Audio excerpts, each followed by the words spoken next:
Okay, I've got a question. What do a skeevy senior citizen, a ragtag production of the Nutcracker, and the world's worst Christmas song have in common?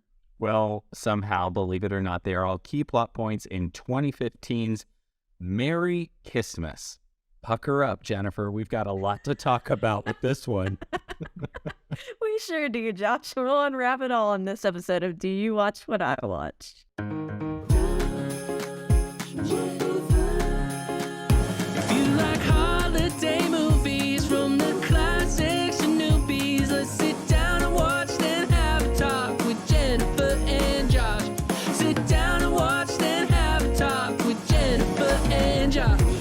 It's May, and to be more specific, it's MarVista May on Do You Watch What I Watch? Josh, this was your idea. You love all MarVista. I love a MarVista. We are taking a detour from Hallmark this month to recap and review some probably, safe to say, lesser known made-for-TV movies produced by MarVista. And boy, do we have a doozy to unpack with this one, Jennifer. That's to put it lightly. We do. But hey, before we get into that, you're here, you're listening. Do us a favor. If you love us, help us grow our podcast. Like, subscribe, write a brief review. We love a review. If you leave a review, we'll read it on the next pod. Happy to do that. I don't know if that's enticing to anybody, but we're happy to do it. So it helps us out. And while you're at it, follow us on social media. All the links to all the things are at doyouwatchwhatiwatch.com. Easy peasy, lemon squeezy. Mm-hmm. So now to this movie. So if you are interested in watching it, if you haven't already, it is free to watch on Amazon Prime Video, which is good because not everybody has Hallmark or Great American Family and Lifetime. So this might open a window. If you're interested in watching a Christmas flick in May, like you probably are, why not? You can watch it on Prime now and maybe order some stuff from Amazon while you're at it. So here's the plot summary from IMDb. A woman engaged to marry a self-centered film and stage director / choreographer falls for a caterer whom she kisses, as does he for her. Whoa. Now, Josh, you picked this one. I did. And I guess solely based on that synopsis, what really drew you to it? I'm curious. There was really nothing that drew me to this other than the audacity of the premise of it all. Like, I just knew that it would make for a fun conversation. I was not at all expecting this to be at all good. Yeah, I do appreciate the title. I really thought we'd already talked about a movie called Merry Christmas. Like, I thought somebody else had done one, but I guess not. And if you look up Merry Christmas, just a lot of images, like gifs of Gene Simmons from Kiss, like cartoon form, show up, and it says Merry Christmas on that. So, but to be clear, this is not a movie about Gene Simmons. So, unfortunately for all of us, yes. Well, let's go. All right, buckle in, everybody. So curtain up, and we are in San Francisco, and we are getting all kinds of beautiful shots of the Golden Gate Bridge and some really awful music. This is like a Bobo alt contemporary Christmas song. It is a lot out of the gate, I guess out of the Golden Gate, as it were. Nice. Yeah, it was like a watered down boy band song. Yeah, like watered down. It was like a boy band plus Michael Bolton kind of vibe. It was just boy band Bolton. Yeah, no one will. Bolton. There you go. So anyway, we're at a fancy hotel and a couple exits a car. The guy is schmucky from go, and it is very clear we are not supposed to like him because he basically shuts the door in this woman's face. Which was kind of funny, honestly. Just when you think you're done with the boy band Bolton song, it fires up all over again, and we get this montage of them checking into the hotel. Anyway, the guy's name is Carlton. Apparently, he is really upset with the room because he wants more Christmas decorations. And Kayla, the woman, is really trying to talk him off the ledge big time because she... To be fair to him, there was like negative ounces of Christmas decorations at this movie. Right. Well, I mean, it's MarVista, so it's low budge. I mean, they're not going to give you all of it. I mean, come on. I think they went to Dollar Tree to get the Christmas decorations in this movie. They spent $10 and they're like, what all can we get? And you will see the same two, like 36-inch high candy canes and a rotted Walmart planner of poinsettias, and they just moved them from scene to scene the whole movie. You cannot tell me there were multiple candy canes. They were the same ones. They just relocated them. Same ones. Ugh. No Christmas. Anyway, Kayla tells them they have to jet off to the theater in Palo Alto and slams the car door before she gets in. So yet again, we get that Carlton is not a good guy. He has to jet off to this theater because he's staging some production of the Nutcracker, and he is mad that his name is not big enough on the marquee. So they really want you to not like him. So anyway, Kayla goes for a walk. She spots some rogue carolers, of course, and she runs into Santa Claus, who reminds her, quote, "True love is always a worthy wish." This Santa was creepy. This Santa was creepy. Yes, she unpacks all of her drama to the street side Santa, and it's a lot. Anyway, she walks a little bit further. She spots a Nutcracker in a store window. She's going to pop into the shop here. The shop worker is just doing the most because apparently Kayla's sort of a celebrity because she's dating this hotshot producer, choreographer guy. Anyway, the shopkeeper wants his autograph, and I'm just, yeah. She held up his headshot that she had printed, Yeah. hoping that she would take it to him to get it signed. And what was her accent? What were we trying to accomplish there? Ugh, I don't know. I think that was probably the only actress they could find to handle this role, was somebody not from the United States. So Well, I don't care if she's from the United States, but like it seemed like a forced, weird accent. Like I don't know what we were trying to do there. It was very odd. This whole Weird. one was odd. Yes.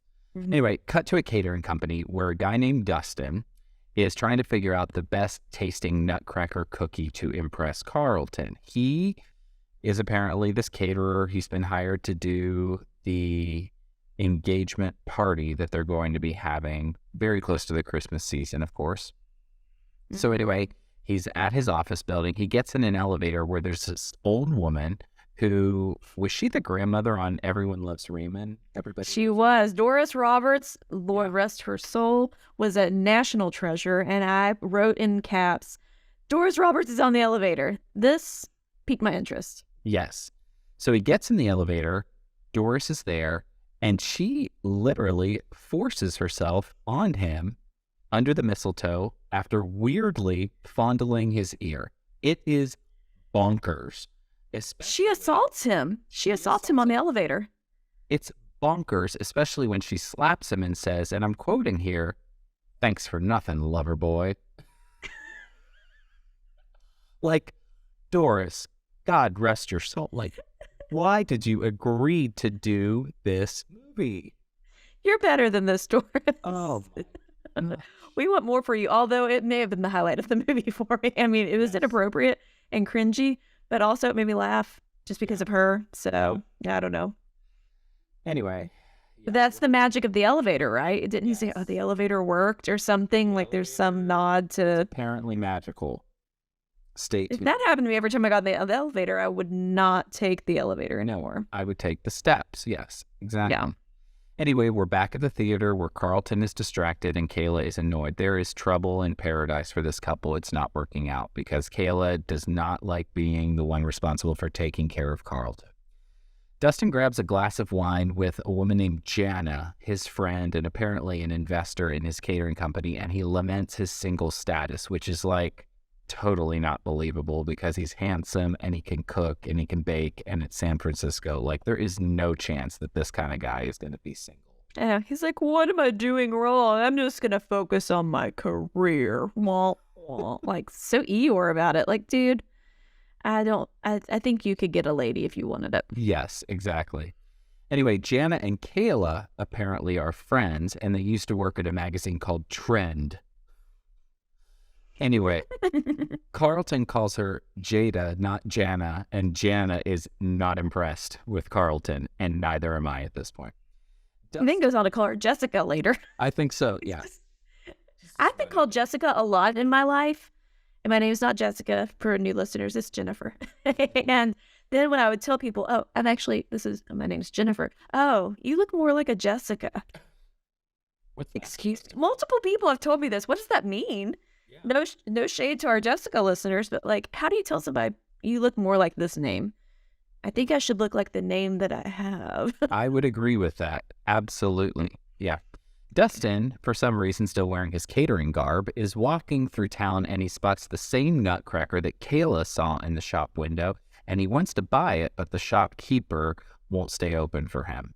Cut to the next morning, and Dustin is there first thing when the shop opens, and he buys it, just missing Kayla, who also showed up right when the store opened to buy it.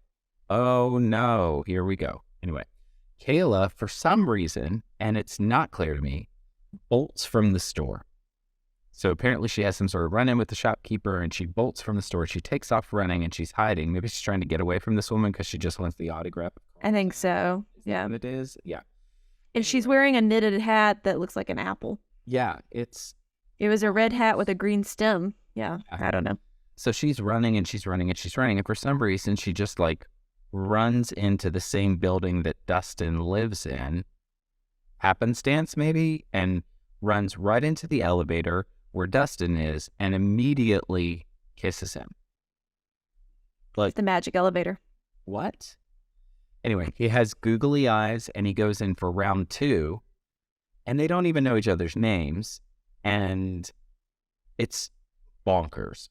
She's engaged. Right? Ma'am, I'm Ma'am. sorry you're not happy in your relationship, but you are engaged, betrothed to another, and you are smooching in a magical elevator. Yeah.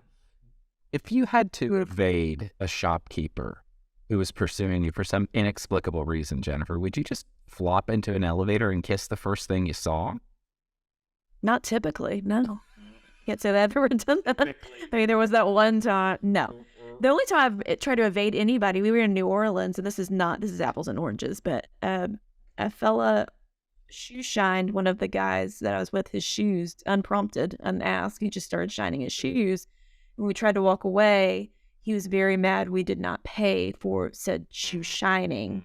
And we did kind of pull a Scooby-Doo running in and out of Walgreens and different establishments in New Orleans to try to evade the man. This was a long time ago. Yeah, this was sort of like that. She is desperate to get away from the shopkeeper and then just... Yeah, I thought I missed something. I didn't know why she was running from her. And why is the shopkeeper chasing her furthermore? Just Did she steal something? I don't... It's made no sense to me. No. Anyway, he is giddy about the kiss. Obviously, there were fireworks. And he chats with his cousin about it, and it's clear where this is going. Kayla's on a bench, and she's also flashing back to the elevator kiss, so she saw fireworks too.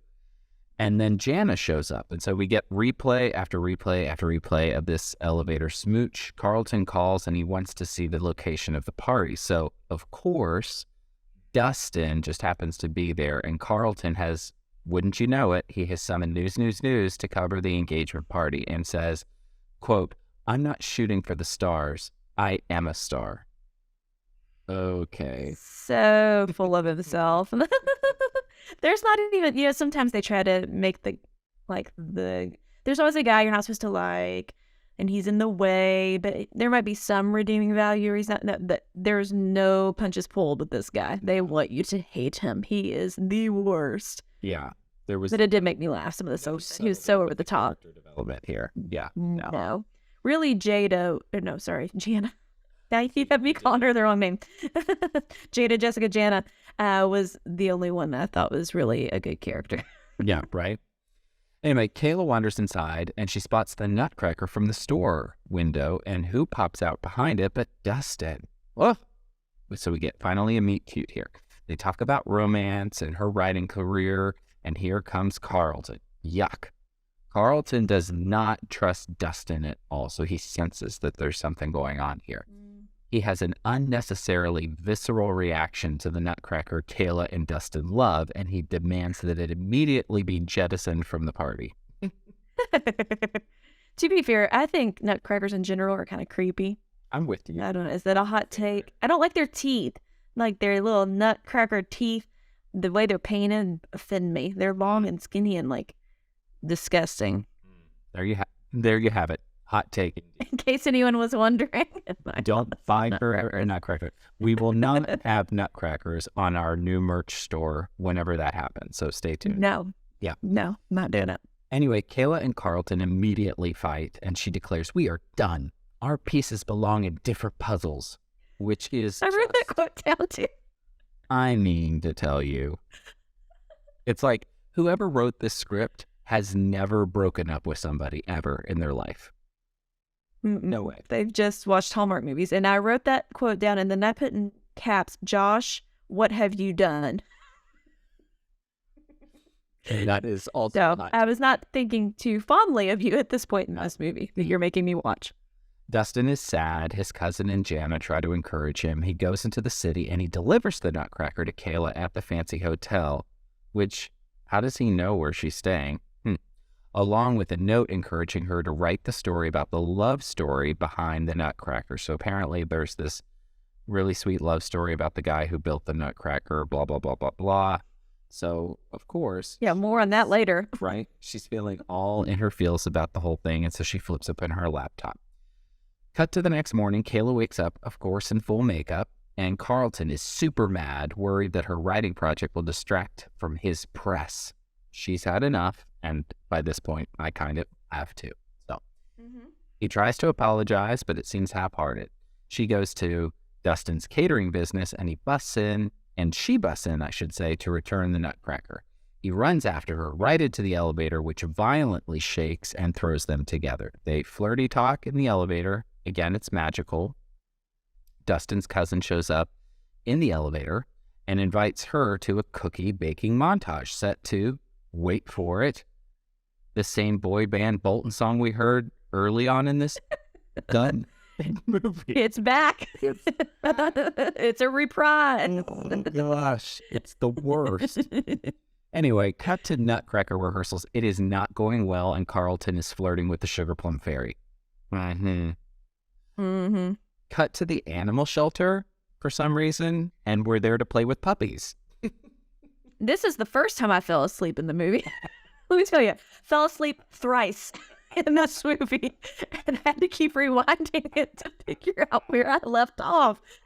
And I'm like, why are we at the animal shelter? Why are we in an animal shelter? Oh, God. I was like, maybe I fell asleep longer than I thought. No, it just cuts to the animal shelter. Just happens. Yeah. Oh, no. Wait, his cousin wanted to bake treats. That was one of her outreach things. She would bake dog food treats for the shelter. Kind of flirty with the guy who works at the animal shelter. I guess. That never gets developed either. Yeah, it's... No. Yeah.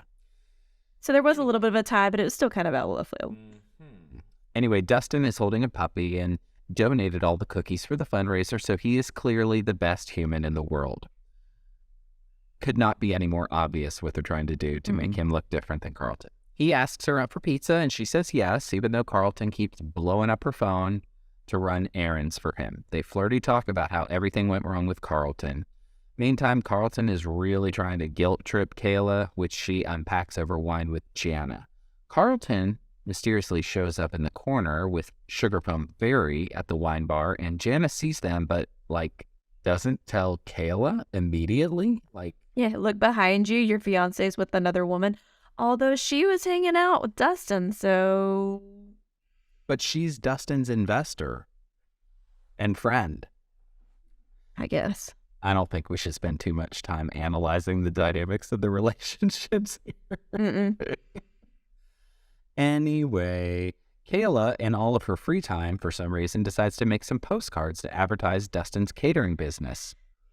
He's kind of weird about it, which leads to a little bit of conflict between the two of them, and Kayla then runs into Santa and says she wishes for better boundaries. What is going on? They text back and forth about the Nutcracker story, and they sort of resolve this conflict in 2.2 seconds. He adopts... No, but I'm sorry. This part, so she is texting with him, and she says, I spent 2 hours researching the Nutcracker man's life. It's so interesting. And he said, oh, tell me about it. Or I'm paraphrasing. And then she said, his wife was an astronomer. Cool, but that's not about his life. That's her life. And this is nothing about how he made the Nutcracker. Yeah. His wife's LinkedIn profile is not part of this interesting story about the origin of this Nutcracker. No. Yeah. Hmm. Anyway, Dustin goes to adopt a dog. Kayla, of course, decides she's going to go too. So we're back in the elevator. They kiss, and the dog smiles at them. The dog, by the way, is probably one of the best characters in this entire movie. So. Barkley was his name, and Barkley is Toast Adorbs. Yeah, give him an innie. So we get a date montage to a Bobo Vanessa Carlton Christmas song. Like, how much time is supposed to be passing here? Because we're wearing at least 6 different outfits in this montage. So I wrote that down. I said, oh, it's interesting. Because she broke up with Carlton, didn't she, before the dating montage? I think they break up, and so she is full on dating Dustin 3/4 of the way into the movie. And I thought, okay, that's interesting. But then they reference, oh, it's been the best couple of days. Yeah. But you're right. There are so many wardrobe changes, so many different sets and places with, 2 candy canes out front because it's a Christmas movie, allegedly. Again with the candy canes. It's so bad. And yeah, they said, oh, it's been a couple days. Unbelievable. No. This whole movie is unbelievable. Yeah. Anyway, there's a lot of walking and smiling and laughing, and then Carlton calls. And before she leaves, he plants a big one on her. So obviously he's into her and vice versa. She goes back to the hotel, and Carlton has set up a grand gesture of a dinner. Very romantic. Full linens, full china, the whole 9 yards. Along with a hearty apology for being a jerk. She asks for some time. She's super conflicted here. She really needs to figure all this out. And the next morning, here comes her Santa therapist all over again. And he's got it. The worst piece of advice here. He says, well, I'm sure you'll figure it out. He's probably like, lady, I'm not trained for this. I'm just standing by a wishing well outside, not like ringing a bell for Salvation Army. He's standing by a wishing well, which is odd at best. But he's like, why does this lady keep talking to me? I don't know. I'm just doing my Santa gig, making minimum wage. Makes no sense. Yeah. She goes to see Dustin and breaks it off with him. And I'm like, why? Kayla, why? Come on. Want more for yourself. Cut to the party, and Dustin's cousin gives Kayla the business. It's basically like, you're being a dummy. Come on, get with the program.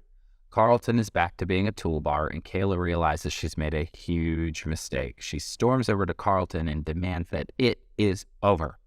And she says, quote, I need a love that deepens and grows each day with a partner who respects me and inspires me as much as I'd inspire him. Ugh. Would Lauren say you inspired her today? I don't know that I inspired my husband today. No. I mean, maybe we should try to do that more. In the world of MarVista, that's apparently a goal in marriage. I mean, yikes. That's what you do. Yeah. She bolts for the hotel and says she's going back to LA.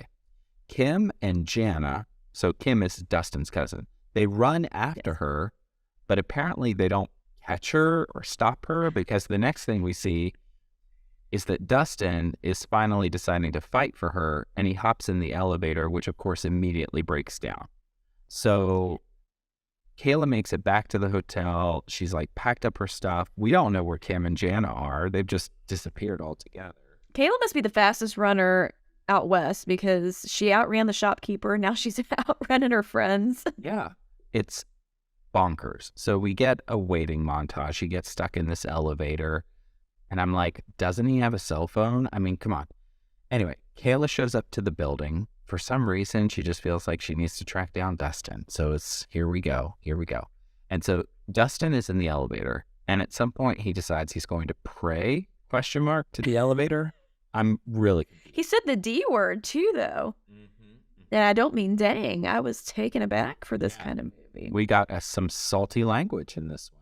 He was very upset at this elevator, which is like the Tower of Terror. I mean, why do you keep getting on the elevator? It's like, you've been assaulted. You get stuck in it. It's not bad. You may have found the love of your life, but yeah. Yeah. Anyway, he prays to the elevator, which she, by this point, is now in the lobby. And of course, she hears his prayer in the elevator because he has the elevator intercom on, which an elevator intercom is not a thing. And how would it accidentally be engaged? I don't know. Anyway, it somehow works, of course, magically, and she's right there waiting to greet him at the bottom. With a crowd of people, including Doris Roberts, who is very jealous. She's like, I've been riding this elevator nonstop looking for love for 15 years. I know. Oh, gosh. And so they smooch, and then we get an epilogue here. So fast forward a year where they are riding a Ferris wheel, and lo and behold, don't you know it, every kiss begins with K. He pulls out the box that is emblazoned with that K Jewelers logo, proposes, fade to black, and listener, if you can believe it, oh my God, here comes that same Bobo boy band Bolton Christmas song for the credits all over again, and thank the Lord this thing is over. Okay, well, it's time for our gold or coal segment where we each give 3 gifts. If there's more gold, it's 7 minutes in heaven. If there's more coal, it's the 7th circle of hell. Sorry. Josh wrote that. I did write that. Did you ever play 7 minutes in heaven when you were a kid? No, that was too lame. I was never at parties that did such a thing. Did you? No, of course not. No. We played Clue and maybe some Twister, but it was still innocent. Yeah. Okay, and if it's just a tie, it's just Merry Christmas. Josh, coming to you first. What do you have to say? It's got to be coal for me out of the gate. This plot was all over the place in a way that just did not come together or make any degree of sense. It was bonkers from start to finish. The premise was just wacky, and it just left me, my mouth was agape multiple times, just being like, what are we doing here? It was just weird. Over to you. Yeah, I've got some coal. 0 Christmas feels. I have never in my life watched a movie that is allegedly a Christmas movie and had no Christmas moment. This is not a Christmas movie. I know they have the Nutcracker subplot thing. Even with that and the Dollar Tree candy canes, there still managed to be 0 Christmas. Yeah. Bummer. Yeah. The next piece of coal for me is this Kayla character. I was just mad at her the whole time because she just was making terrible decisions and terrible life choices. And then ultimately, 3/4 of the way, when she goes back to the guy who she said from go has been a jerk to her, it's like, we're supposed to believe that she's smarter than this, and she's not. And it just made me mad. So I did not like her character. Yeah, another piece of coal. It was just across the board. None of these characters were likable. I mean, except Jana. I like Jana. Right. The rest of them, forget it. I could not have cared less about them. Yeah. I will give a slight piece of coal. I thought Doris Roberts was just like... Wait, did you mean coal or gold? Gold, exactly. Okay. Slight piece. Her plot was weird and kind of skeevy, but I did think it was a little bit of comic relief, and I was here for it. I could have used some more Doris, honestly. My last piece of coal is that this guy is supposed to be big shot caterer for big shot events, and his Nutcracker cookies in the first scene we were introduced to him in looked like something my 4-year-old would have conjured up. I mean, these cookies were ugly, ugly. And they say, oh, well, they taste better than they look. But I'm sorry, if you're a caterer, you should be able to make some better looking cookies.